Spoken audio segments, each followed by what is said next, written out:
সম্মানিত দর্শক শ্রোতা, আপনারা দেখতে পাচ্ছেন আজকেও কিন্তু জুমার নামাজের পর একজন ইমামকে মারধর করার প্রকাশ্যে একটি ভিডিও ছড়িয়ে পড়েছে। আপনারা ভিডিওতে দেখতে পাচ্ছেন ইমাম সাহেব হুজুর কিন্তু মার খেয়ে ফ্লোরের মধ্যে গড়াগড়ি করতেছে, তার স্ত্রী সন্তান তার পাশে এসে আর্তনাদ করতেছে। এলাকাবাসীও কিন্তু এই দৃশ্য দেখে তারা গভীরভাবে ব্যথিত হয়েছে। আমরা ইমাম সাহেবের সাথে কথা বলে জানতে পারছি যে ইমাম সাহেবকে তারা কেন মেরেছে। পরিশেষে আমাদেরকে ভিডিও শেষে আমাদেরকে ইমাম সাহেব হুজুর বলেছেন তাকে কেন মেরেছে।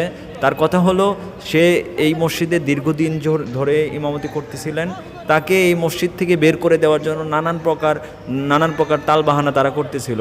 পরিশেষে আজকে তারা সুযোগ পেয়েছে বিধায় আজকে ইমাম সাহেবকে তারা মারধর করেছে, অপমান অপদস্থ করেছে। আমরা আজকে তৌহিদি জনতা এই অপমানের তীব্র নিন্দা জানাচ্ছি। অবশ্যই বাংলার জমিনে এই ইমাম সাহেবকে অপমান করার বিচার হতে হবে। আর আপনারা বেশি বেশি ভিডিওটা শেয়ার করে দিবেন যেন সকলেই এই ভিডিও দেখে তীব্র প্রতিবাদ এবং নিন্দা জানাতে পারে। ভাবে আমার টর্চারিং করতেছে, আমার এখান থেকে বিদায় দেওয়ার লাগে আমার কোনো দোষ নাই। মারছে ইকবালের ভাবে মারছে, সেলিমে মারছে, এরপরে আরশা বলে মারছে।